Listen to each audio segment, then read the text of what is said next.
বান্দা যখন ফিরে আসে ভাইয়া, কেউ যখন তওবা করে, ভুল বুঝতে পারে, আবার নতুন করে আল্লাহর কাছে ক্ষমা প্রার্থনা করে, কসম খোদার আল্লাহ তাআলা ভীষণ খুশি হয়। হাদিসে আছে আল্লাহর কোনো বান্দা যখন তওবা করে, আল্লাহ তখন ফেরেশতাদেরকে বলে, আমার ফেরেশতারা 7 আসমান আর জান্নাত সাজিয়ে দাও। ফেরেশতারা জান্নাত সাজায়, আসমান সাজায়। ফেরেশতারা ডেকে বলে, রব্বুল আলামিন কি হলো যে কারণে আসমান সাজাইলেন, জান্নাত সাজাইলেন?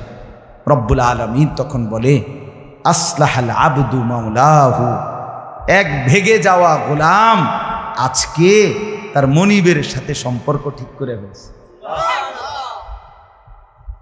আল্লাহ আল্লাহ বলে, আমার এক গোলাম আমার থেকে ভাইগে গেছিল রে, অনেক দিন ওই আমারে সেজদা দেয় নাই, আজকে দিছে। অনেক দিন সে আমারে ডাকে নাই, আমি খুব কষ্ট পাচ্ছিলাম। আমার বান্দা আমার হাতে গড়া, আমার দেওয়া নাক, চোখ, কান, আমার দেওয়া জবান, আমার দেওয়া জিহ্বা, আমার গড়া বান্দা আমারে ভুলে আমার থেকে ছুটে গেছে। আজ আমার সেই ভেগে যাওয়া বান্দা আমার কাছে ফিরে আসছে। লাল্লাহু আশাদ্দু ফারাহান বিতাওবাতি আবদি, নবী সাল্লাল্লাহু আলাইহি ওয়াসাল্লাম বলেন, আল্লাহ তাআলা ভীষণ খুশি হয় বান্দা যখন তওবা করে। এজন্য যুবক ফিরে আসো, নওজোয়ান ফিরে আসো, নিজের ক্ষতি করো না। আমি প্রত্যেক দিন বলি ভাইয়া, তুমি মরে গেলে হ্যাঁ পৃথিবীর কিচ্ছু আসবে, এই বন্ধুরা ধোকা ধোকা। একটা ফোলা ফাইন, তুমি মরলে খানা বন্ধ করতো না, কসম খোদা। তুমি লিখ কেন, তোমার একটা ফ্রেন্ড এক লগে যদি বইয়ে বইয়ে বিড়ি খায়, তোমার লগে গাঞ্জা খায়, ফুটটা খায়, বাবা খায়, মদখোর, গাঁজাখোর, একসাথে বইয়া উলঙ্গ ছবি দেখো, ওই জানোয়ারে জিজ্ঞেস করো বলে, আমি মরলে আমার ঠ্যাংটা ভাঙলে তুই একবেলা খানা বন্ধ রাখবি। কথা বুঝেন নাই? ধোকা ধোকা, এগুলো ধোকা। ওরা কেউ থামবে না। আরে আপন বাপ মরলে যেই সন্তানরা দিনের বেলা দাফন কাফন করছে, তারা কি সেই সন্তানরা, আপন সন্তানরা রাতের বেলা ভাত খায় না? কথা বলেন না কেন? পাশের ঘর থেকে খানা রান্দাইয়ে আরো বেশি খায়, আরো একটু গোস্ত লাও, যেই কান্দাটা তুমি কাঁদছো আজগা। কি ভাইয়া? তাইলে তাহলে আপন বাপ, তারপরেও তো সন্তান খানা খাইতেছে, তোমার লেগে কাঁদবে কে? এর জন্য পৃথিবী আমাদের কারো জন্য থামবে না ভাইয়া, থামবে না। সামনের গাড়ি অ্যাক্সিডেন্ট করে, পেছনের গাড়ি অপেক্ষা করে না, পাশ কাইটা কাইটা চলে যায়। জ্যাম বাজ্যা গেলে আরো চিৎকার শুরু করে, আরে লোক মরে গেছে, আরে মরলে মরুক বেটা, রাস্তা ক্লিয়ার করতে কও। ঠিক কিনা বলেন না কেন? ধরে বেটা বেটা কেডা মরছে না মরছে বেটা, এর লেগে বুঝি মানুষের রাস্তা আটকায় রাখবে, মানে এই যুক্তি দেখা। তাহলে কেডা মরছে না মরছে মানে তোর মতো এক মানুষ মরছে। ঠিক কিনা বলেন না?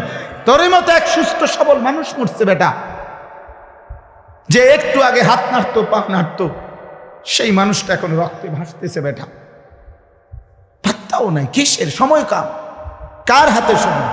সবাই মেশিনের মতো, যন্ত্রের মতো দৌড়াইতেছে।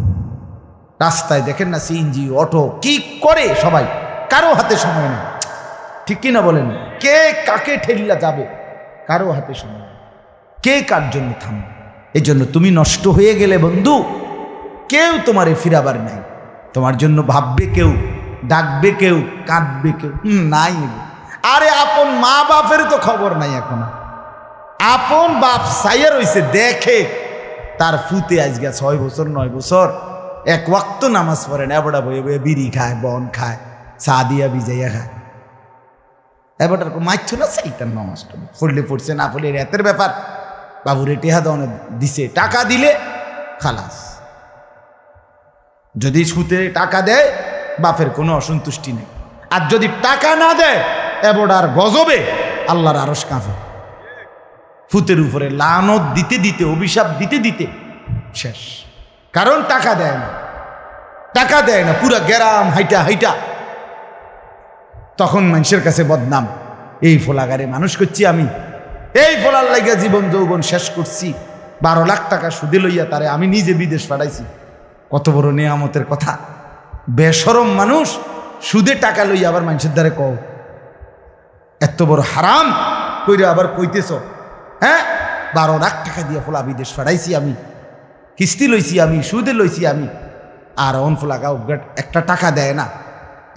তার মানে সম্পর্কটা হয়ে গেছে এখন টাকা পয়সার ভিত্তিতে। আখেরাত কোথায়? আখেরাত কোথায়? আমার মা বলছিলেন, আজীবন আমার আব্বা বলতেন, আলহামদুলিল্লাহ আমার আব্বা, আমরা 5 ভাই মাদ্রাসায় পড়ছি, 5 ভাই আলেম হয়েছে। আব্বা আজীবন বলতেন, আমার স্বপ্ন আমার ছেলেরা 5 জন আলেম হবে, আমার কবরের পাশে চারদিকে আমার ছেলেরাই দাঁড়াবে। এই বছর আমরা ঈদের 2 দিন পরে বাবার কবরের সামনে মসজিদে গ্রামে মাহফিল করছি। আমি বয়ান করছি, আমার বড় ভাই বয়ান করছে, আমার ছোট ভাই বয়ান করছে, আমার আব্বার আমরা 5 ভাই 3 বোন, আমাদের ছেলে মেয়ে মিলে আর আমার মা বাইচা আছে, আমরা মোট 45 জন। আমার বাবার বংশ, মা সহ, মা ছাড়া 44 জন, মা একজন 45 জন, একের গুণা 45 জন, 45 আলহামদুলিল্লাহ। একেবারে 45 জনের ছোট বাচ্চাটাও, একবারে 2.5 বছরের বাচ্চাটাও আলহামদুলিল্লাহ আল্লাহর নাম বলতে পারে। 2.5 বছরের মেয়েটাও ওই মজলিসে গেছে, আমাদের সবচেয়ে ছোট, সেও মাথায় হিজাব ছিল, আল্লাহর নাম রাখছে। দাদা ভাইয়ার কবরে দাঁড়াইছে, নানার কবরে দাঁড়াইছে। এই জন্য বললাম মা বাপদেরকে অনুরোধ করি সন্তানের প্রতি কদর করেন, সবাই মিলে ফিকির করেন, দেখেন আয়াতের তর্জমাটা শুনেন, তাইলেই কথা শেষ। আল্লাহ তাআলা বলেন 25 নম্বর পারা কোরআনুল কারীমের 43 নম্বর সূরাটার এই সূরার 7টা আয়াত, ব্যাখ্যা লাগবে না, শুধু তর্জমা শুনেন তাইলেই বুঝবেন। আল্লাহ বলেন 74 নম্বর আয়াত থেকে পড়ছি, ইন্নাল মুজরিমিনা ফি আযাবি জাহান্নামা খালিদুন। আল্লাহ তাআলা বলে নিশ্চয়ই পাপীরা জাহান্নামের আযাবে চিরস্থায়ী থাকবে। ইন্নাল মুজরিমিনা ফি আযাবি জাহান্নামা খালিদুন, নিশ্চয়ই পাপীরা জাহান্নামের আযাবে চিরস্থায়ী থাকবে। কতদিন? এবার আল্লাহ আবার ব্যাখ্যা করে বলে, বান্দা বুঝেছো? লা ইউফাত্তারু আনহুম, 1 সেকেন্ডের জন্য বিরতি দেওয়া হবে না। জাহান্নামী চিৎকার করে বলবে, মাওলা আমারে মৃত্যু দিয়ে দেন। আল্লাহ বলবে না। জাহান্নামী বলবে, আল্লাহ একটু সময়ের বিরতি দেন, 10টা মিনিটের বিরতি দেন মাওলা। 24 ঘন্টার আগুন, আমারে 10টা মিনিট একটু আলগা থাকতে দেন, আমি যে আর পারছি না মাওলা, এতটা ভীষণ আযাব আমি যে আর সইতে পারছি না মাওলা, আর পারছি না। লা ইউফাত্তারু আনহুম, আল্লাহ বলেন 1 সেকেন্ডের জন্য জাহান্নামের আযাব, আগুন বিরতি দেয়া হবে না। ফাতরা মানে কি নাই? বিরতি নাই। আহুম ফীহি মুবলিসুন, এরপরে আল্লাহ বলেন জাহান্নামী এই দীর্ঘ 24 ঘন্টা অনন্তকাল আযাবের মধ্যে থাকবে। কেমনে থাকবে? মুবলিসুন, বিষণ্ণ হয়ে, উদাস মনে। কোনোদিন চেহারায় 1 সেকেন্ডের জন্য হাসি ফুটবে না, কোনোদিন আর সুখের নাগাল পাবে না। আজ তো বন্ধু রাত কেটে ভোর হয়, ভোর গিয়ে রাত হয়, অন্ধকার আলো হয়, আলো অন্ধকার হয়। যে হাসে সে কাঁদেও, যে কাঁদে আবার সে হাসেও, ঠিক না? কিন্তু রব্বুল আলামিন বলেন ওয়াহুম ফীহি মুবলিসুন, জাহান্নামীর মন, জাহান্নামীর চেহারা বিষণ্ণ, উদাস, সব সময় হাসিবিহীন থাকবে, কোনো সেকেন্ড হাসতেই পারবে না। এবার আল্লাহ নিজে বলবেন মলিন চেহারা দেখে জাহান্নামীকে, জাহান্নামীর চিৎকারে আল্লাহ নিজেই বলবেন ওমা যালামনাহুম, জাহান্নামী নাফরমান আমি কিন্তু তোর উপরে মোটেই জুলুম করি নাই। আমি রাতও দিয়েছি বান্দা, দিন দিয়েছি, আমি সুযোগ দিয়েছি, সময় দিয়েছি। 8টা বাজে এশার আজান হয়েছে, এখন বাজতেছে রাতের 11:30। তাইলে আমি কিন্তু হায়াত 3.5 ঘন্টা তো দিয়েছি। আর 4 এশার নামাজ পড়তে তো 3.5 ঘন্টা সময় লাগে না? লাগে। আমি তো ফজরের ওয়াক্ত আসার পরে ওয়াক্ত শেষ হওয়া পর্যন্ত প্রায় 1.5 ঘন্টা সময় দিছি। 4 রাকাত নামাজ পড়তে তো 1.5 ঘন্টা লাগে না? আমি তো জোহরের আজান হওয়ার পরে জোহরের ওয়াক্ত প্রায় 2.5 ঘন্টা, 2 ঘন্টা তো দিয়েছি। জোহরের নামাজ পড়তে তো বান্দা 2.5 ঘন্টা লাগতো না? হ্যাঁ। আসরের নামাজ 4 রাকাত নামাজ পড়তে তো 1.5 ঘন্টা লাগে না? তাহলে বলো না বান্দা আমি কি কোনো জুলুম করেছি কিনা বলো? ওমা যালামনাহুম, আমি বান্দা নাফরমান, আমি কিন্তু তোমাদের উপরে তাদের উপরে জুলুম করি নাই। ওয়ালাকিন কানু হুমুজ জালিমিন। আল্লাহ বলে বরং নাফরমান জাহান্নামী তুই নিজেই নিজের উপরে জুলুম করেছিস। তুই আমার রাতকে গান বাদ্য আর সিনেমার নর্তকীর নাচ গান আর উলঙ্গ ছবিতে শেষ করে দিয়েছিস। তুই আমার দিনকে গুনাহ, সুদ, ঘুষ আর অবৈধ উপার্জনের পিছনে শেষ করে দিয়েছিস, নিজেই জুলুম। এবার শুনেন, এবার আল্লাহ তাআলা বলে জাহান্নামী, এবার শুনেন আল্লাহ যখন এটা বলবে জাহান্নামী এই ভীষণ আযাবে একটা বিরতি নাই। এইবার জাহান্নামের ফেরেশতাকে ডাক দিবে। জাহান্নামের দায়িত্বে প্রধান যেই ফেরেশতা, ওনার নাম মালিক। ওনার নাম কি? মালিক ফেরেশতা। এই কোরআনে ওনার নাম ডাইরেক্ট এখানে আছে। জাহান্নামী বলবে ওয়ানাদাউ ইয়া মালিক লিয়াকদি আলাইনা রাব্বুক। ওহো,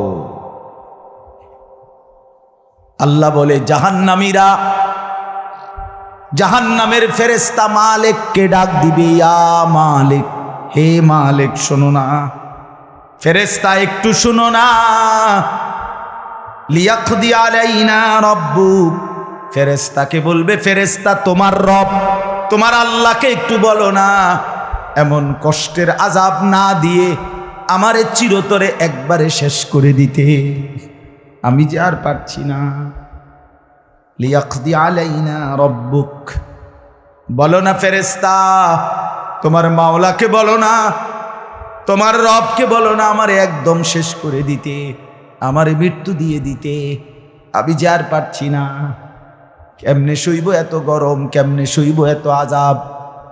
ফেরেশতা তখন বলবে ক্বালা ইন্নাকুম মাকিসুন। ফেরেশতা বলবে না নাফরমান পাপী, এই জাহান্নামী তোকে অপেক্ষা করতে হবে, মৃত্যু হবে না। আল্লাহ বলবেন লাকাদ জিনাকুম বিল হক, আমি তো বান্দা সত্যের বাণী, সঠিক বাণী বারবার তোমার কাছে নিয়ে এসেছিলাম। একবার বেলায়েতুল্লাহ বলছে, একবার আনিসুর রহমান বলছে, বারবার বারবার বারবার আমার কত বান্দা দিয়ে, কত ইমাম, কত খতিব, কত আলেম, কত বুজুর্গ দিয়ে আমি তো সত্যের বাণী, কোরআনের বাণী, এই জাহান্নামের কথা বারবার তোর কাছে বলাইছিলাম বান্দা। ওয়ালাকিন্না আকসারাকুম লিল হাক্কি কারিহুন, কিন্তু তোমরা তো অধিকাংশই আমার সত্যের আহ্বান, আমার কোরআনের আহ্বানকে অপছন্দ করেছ। পাত্তা দিস এত বাদ দিস হুজুর রাইতান কই বই মাতিস তাই আছে না এমন ব্যর্থমিজ লোক, কথা বলে না। অনেক বুড়া মানুষও আছে, অনেক বুড়া মানুষ। আর রাখো হুজুররা যত কয় এত না, কিছু কইতে লাগলে বাড়াইয়াও কয় বেটা হুজুররা বেড়ায়, কথা বলেন না কেন? হ্যাঁ, আরে রাখ আল্লাহ ভরসা বেটা, আল্লাহ ভরসা কিতা, আল্লাহ ভরসা কিতা মানে আল্লাহ কি, আল্লাহ কি হিসেবে ভরসা আমি এটা আবার বুঝাই এখন। আল্লাহ বলছে বান্দা তুমি বিড়ি খাইতে থাকো আমি ভরসা, হ্যাঁ এমনি আল্লাহ কইছে নাকি? তুমি টেলিভিশনে নাচ গান প্রত্যেক দিন বিকালে নর্তকী দেখো আমি ভরসা, এটা নিয়ে আল্লাহ কইছে। তো আপনি কিতা কইলেন কি আল্লাহ ভরসা কিতা, কি বুঝাইতে চাইলেন? হ্যাঁ, আল্লাহ ভরসা মানে কি? মানে আপনি গুনার উপরে মৃত্যু পর্যন্ত টিকে থাকবেন আর আল্লাহ ভরসা, এটাই না? নবী সাল্লাল্লাহু আলাইহি সাল্লাম সুপারিশ করবেন মানে কি? নবীজি সুপারিশ করবেন এই কথার অর্থ কি? এই কথার অর্থ এই যে উম্মত তুমি বিড়ি সিগারেট মদ জুয়া চুরি ডাকাতি জিনা ব্যভিচার নাচ গান সুদ ঘুষ তোমার যে দুর্শল্যে কুলায় মৃত্যু পর্যন্ত শেষ মুহূর্ত পর্যন্ত তুমি করতে থাকো, আমি সুপারিশ করে করে তোমার বেহেশতে দিব, এই তো অর্থ না? তো কি তা আপনি বলেন আমারে কি আসলে কি? আরে মুসলমান খুব বেশি খামখেয়ালি, খুব বেশি খামখেয়ালি। এবার দেখেন একটা শক্ত কথা আল্লাহ বলছে, আম আবরামু আমরান ফাইন্না মুবরিমুন। আল্লাহ বলে জালেমরা পাপীরা তোরা আমার আযাব থেকে বাঁচবার কোনো ব্যবস্থা করেছো কিনা তোমরা ঠিক করো। ফাইন্না মুবরিমুন, আমি তোমাগরে কেমনে ধরবো শাস্তি দেব কি কি এগুলো আমি আল্লাহ আমারগুলো ঠিক করে ফেলেছি। যে আম আবরামু আমরান, তারা কি কোনো ব্যবস্থা করেছে কিনা জিজ্ঞেস করেন। ফাইন্না মুবরিমুন, আমার ব্যবস্থা আমি করে রাখছি। বুঝেন নাই কথাটা? আল্লাহ বলেন আমার শাস্তি দেব কি কি, আমার আযাব দেব কি কি আমি সব ঠিক করে রাখছি জাহান্নামে। তুমি বান্দা বাঁচবা কেমনে তোমারটা তুমি ঠিক করছো কিনা বলো। এবার শেষ আয়াত, আম ইয়াহসাবুনা আন্না লা নাসমাউ সিররাহুম ওয়া নাজওয়াহুম। আল্লাহ বলে নাফরমান পাপীরা জালেমরা দুশমনরা মনে করে আমি তাদের গোপন কথা অন্ধকারের গোপন পরামর্শ একেবারে চুপচাপ নিরিবিলি কথাগুলো আমি শুনতে পাই না। কারণ ইয়ারফোন লাগাই রাখছে না, শুনবো কেন? মা কানের মধ্যে দুইটা বল্টু লাগাইলে তার আল্লাহ শুনে না, কথা কয় না। হ্যাঁ, আল্লাহ জিজ্ঞেস করছে তুমি এই ভাবছো না তুমি যে কানের মধ্যে গান শুনবার টাইমে ইয়ারফোনের বল্টু লাগাইয়া রাখো, তুমি মনে করছো না ফরমান মাইনসে না শুনে না, তো মাইনসে যখন শুনে না আমিও শুনি না নাকি? জবাব দেন, ওই যুবক বলো না মিয়া। মাটির নিচে কিংবা অন্ধকারে অথবা একাকী কোনো গোপন জায়গায় তুমি যেই অসভ্যতা করছো, যেই ভিন নারীর সাথে কথা বলছো, বন্ধুদের অসভ্য আড্ডা দিচ্ছ, তুমি মনে করছো গ্রামের কেউ দেখে না, গ্রামের কেউ জানে না। আল্লাহ বলে তাহলে তুমি কি এই ভেবেছ যে আমি আল্লাহও জানি না? বালা, হ্যাঁ আল্লাহ বলেন আমি জানি, আমি শুনি, আমি দেখি। আর অরসুলুনা লাদাইহিম ইয়াকতুবুন, আমার পক্ষ থেকে মনোনীত ফেরেশতা ডান কাঁধে বাম কাঁধে তারা কিন্তু সাথে সাথে 24 ঘন্টা ইয়াকতুবুন লিখতেছে লিখতেছে লিখতেছে লিখতেছে কি না বলেন? ডান কাদের আর বাম কাদের ফেরেশতাকে তুমি তোমার থেকে আড়াল করবা কেমনে? বলেন না কেন? কেমনে আড়াল করবেন? সুযোগ আছে কারো? আল্লাহ আমাদেরকে বুঝ দান করে। অতএব বাপ, জাহান্নামীর আত্মচিৎকার শুনলেন আপনি, জাহান্নামী আল্লাহকে ডাকবে, জাহান্নামী ফেরেশতাকে ডাকবে, জাহান্নামী একটু আযাবের হালকা করতে চাইবে, জাহান্নামী মৃত্যু কামনা করবে, জাহান্নামী কতভাবে যে বাঁচতে চাইবে, কিন্তু কসম আল্লাহ বাঁচতে পারবে না। এজন্য দয়া করে রাত গভীরে মেহেরবানি করে চলেন প্রত্যেকে ইনশাআল্লাহ। সিদ্ধান্ত নিন শেষ পর্যন্ত। যে কয়জন যুবক টিকে রইলা, বসে রইলা, ভাইয়া তোমাদের কাছে অনুরোধ, আজকের থেকেই বদলাও ভাইয়া। আগামী দিনে মুসলমানের জন্য, ইসলামের জন্য খুব বেশি যুবকের দরকার। তোমরা তখন কি হবে? এজন্য আল্লাহকে নারাজ না করো, আল্লাহকে নারাজ না করো। দয়া করে ফিরতে চাই, আমরা ফেরাইতে চাই, নিয়ত করি ইনশাআল্লাহ। ঠিক আছে না? ইনশাআল্লাহ নতুন করে ভাবো, সবাই একসাথে ভাবা পারবা না। যেই যুবকদের ফিকির আছে, বুঝ আছে, দিমাগ আছে, তুমি নামাজ পড়ো, ইনশাআল্লাহ ভালো হবে। তুমি মোবাইল প্রয়োজনে ব্যবহার করো, যার যেটুকু প্রয়োজন এটুকুই দেবো। শুধু শুধু নারীর ছবি, নাচ, গান, অস্থির দৃশ্য কোনো দরকার নাই। আর হিম্মত করে নামাজ, মরি বাসি, এত বেজ্জুতি কথা শোনার চাইতে, এত কষ্টের চাইতে, পরকালের অশান্তির চাইতে নামাজ পড়বো আমরা।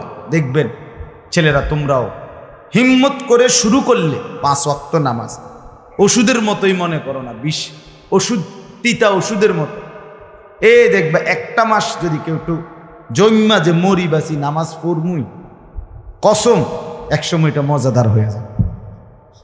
হ্যাঁ, সেজদা দিলে খুব মজা হয়। সেজদা দিলে বান্দা আল্লাহ পিঠে মাথায় আদর করে হাত বুলায় দেয়, খুব আদর করে। আল্লাহ পাক খুশি হয়, বান্দাকে কোলে তুলে নেয়, আদর করে। এই জন্য আমরা দয়া করে ইনশাআল্লাহ নামাজ পড়ি। পর্দার আড়ালের মা বোন যারা আছেন, মা আপনি যদি বেপর্দা হন, আপনিও শেষ হইলেন, এলাকার ছেলেগুলোকেও নষ্ট করলেন। একজন বেপর্দা নারী শুধু নিজে গুনাহগার না, সে অসংখ্য মানুষকে পাপে অংশগ্রহণ করায়। এই জন্য একজন বেপর্দা নারী সে সরাসরি জাহান্নামের ফেরিওয়ালা। সে কিসের ফেরিওয়ালা? জাহান্নামের ফেরিওয়ালা। সে জাহান্নামের ফেরিওয়ালা, আগুনের ফেরিওয়ালা।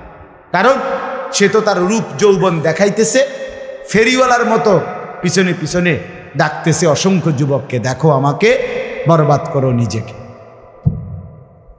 বরবাদ করো নিজের চরিত্র, বরবাদ করো নিজের কবর, বরবাদ করো নিজের আখেরাত। তাহলে সে গুনাহের ফেরিওয়ালা, সে জাহান্নামের ফেরিওয়ালা, সে অসভ্যতার ফেরিওয়ালা। এই জন্য একটি সমাজের মধ্যে সবচেয়ে নিকৃষ্ট বেপর্দা নারী, বেপর্দা নারী। আল্লাহ তাআলা আমাদের মা বোনদেরকেও হেফাজত করে। আজকের মাহফিল যে যুবকরা সাজাইছে, আল্লাহ তাআলা সমস্ত নওজোয়ানদেরকে কবুল করেন। বাস্তবতা হইল আসলে 4-5 মাস, মেন শীত সিজন 4 মাস, 5 মাস। এখন 5 মাসে যদি 30 দিন করে হয়, তাহলে হইল 150 দিন। যদি প্রতিদিন 2টা করে মাহফিল দিতে হয়, দেওয়া যায়, তাহলে 300 মাহফিল মনে করে। এখন মাহফিলের কাগজ আমার গাড়িতে এখনো আছে, মনে মনে কমপক্ষে 1.5-2 হাজার এটি আমরা ফরে রয়েছে কাগজ, ব্যাগ ভরা এতটি কাগজ। আর আমি কি করতে পারি? কেমনে দাও, কিভাবে দাও এগুলো? আচ্ছা, সারা বাংলাদেশ তো নবীনগরকেই বলে, ঠিক না? বাংলাদেশ মানে তো নবীনগর। এমনি বলেন, সারা দেশ থেকে এই মাহফিল নিয়ে কাবজাব, কত মানুষের আবেদন, অনুরোধ, কাকুতি মিনতি।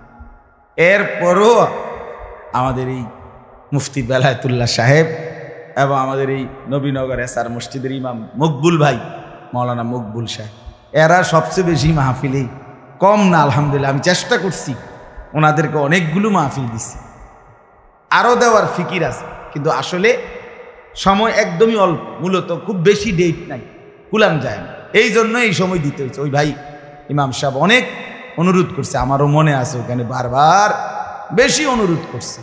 এই জন্য যাক, আল্লাহর দয়া আশা হয়েছে। আমিও আপনাদের জন্য দোয়া করি, আপনারাও আমার জন্য দোয়া করবেন। আল্লাহ তাআলা আমাদের সবাইকে মিলে মিশে দ্বীনের কাজে অংশগ্রহণ করার তৌফিক দান করেন। আমিন। দোয়া করুন,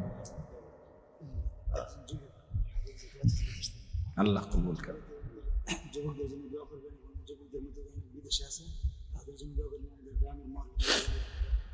অনেক কষ্ট করে প্রবাসী যে বিদেশি ছেলেরা, আমি নিজ চোখে দেখি। এইবারও আমি উমরায় গেছি, যে রমজানে, এই রমজানে আমি প্রবাসী ভাইদের রোমে রোমে গেছি, বয়ান করছি।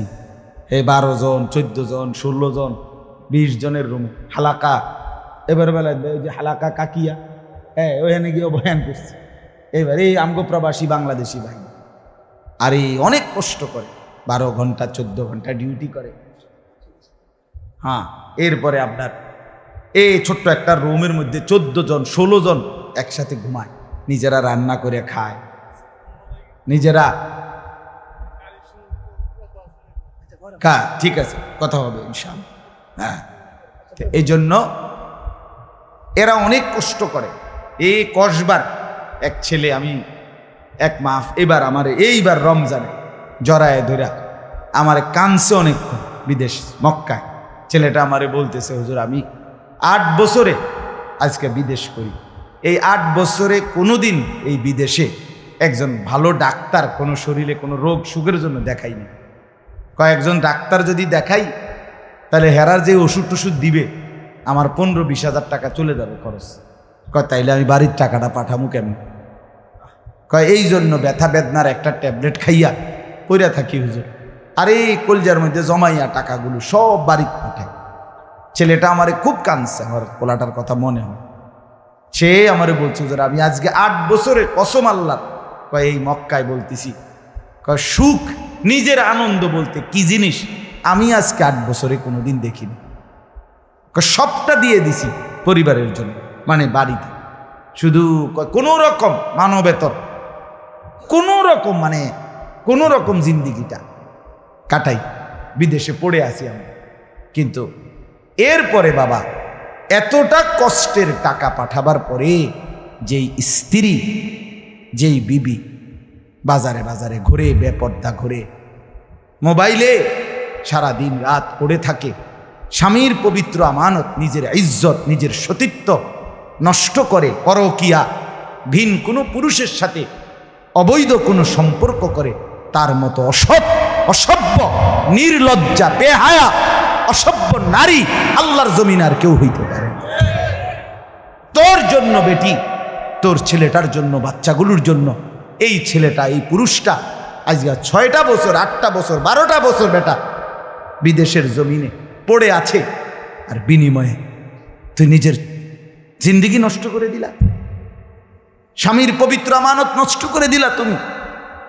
এই জন্য দয়া করে আমার কথাটা যদি একটু শক্ত হয় মাফ করে দিয়েন আমার, কিন্তু প্রবাসীর বিবিদেরকেও বলি, বোন দয়া করে নিজের ইজ্জত, আব্রু, সতীত্ব, নিজের চরিত্রের হেফাজত কষ্ট করে হলেও, আপনার জন্য স্বামী বেচারা কষ্ট করে, আপনিও তার জন্য কষ্ট করেন, মিলেমিশে সবর করিলে, চরিত্রের হেফাজত করিলে একদিন দুইজনই জান্নাতি হবে। ছেলেরা যারা তোমাদের বাপ বিদেশ, তোমরাও ভাইয়া একটাবার দেখে আইসো কি কষ্ট করে।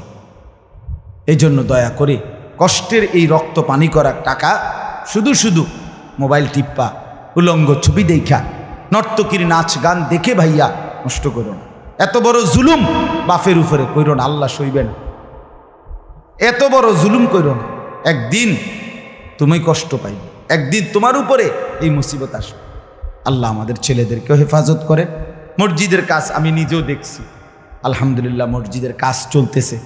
দয়া করে সবাই মিলে মসজিদের দিল খুলে দান করবেন। মনে রাখবেন হাদিসের মধ্যে আছে, আল্লাহ নবী সাল্লাল্লাহু আলাইহি সাল্লাম বলছেন, ইসরাফিল যখন ফু দিবে কিয়ামতের দিন সব কিছু ধ্বংস হবে, হবে কি না? কথা বলেন না। ইল্লাল মাসাজিদ, নবীজি বলছে মসজিদ ব্যতীত। ইসরাফিল ফু দিলে আসমান, জমিন, চন্দ্র, সূর্য, ঘর বাড়ি, দালান, বিল্ডিং, পাহাড়, নদী সব চুরমার হয়ে যাবে, মসজিদ ভাঙবে না। বোতলে মসজিদ কি হবে? এক মসজিদ আর এক মসজিদের সাথে লাগবে, মিশবে আর কি, মিশা সব মসজিদ কাবা ঘরের সাথে মিলবে, একসাথে আল্লাহর ঘর কাবা সহ একসাথে সবগুলো জান্নাতে চলে যাবে। এরপরে এই জন্য মসজিদের দান যে করলেন, আপনি মসজিদে টাকা পয়সা দান করলেন, যে এই মসজিদটা আপনি বেশ দিকে দেখবেন, আর এই যে আমরা গ্রামের মসজিদ, বুঝেন? এই জন্য মসজিদের দান শেষ হয় না, মসজিদের দান কি হয় না, শেষ হবে না। আপনি দিয়ে যাবেন, এ আগে দিছেন আবার দিবেন, সামনেও দিবেন, ঠিক আছে ইনশাআল্লাহ। সবাই সহযোগিতা করেন। ভবিষ্যতেও ছেলেরা তোমরা নিজেদের এই মাহফিল আন্তরিকতার সাথে মিলেমিশে চালু রাখো, চেষ্টা করবা। আমরাও যদি কখনো আবার সুযোগ পাই আসার চেষ্টা করব। আরও ওলামায়ে কেরাম বেলায়েত ভাইয়ের সাথে কথা বললে ফিকির করে দেবে ইনশাআল্লাহ, চেষ্টা করে দেবে। আল্লাহ তাআলা সবাইকে কবুল করে। আলহামদুলিল্লাহ।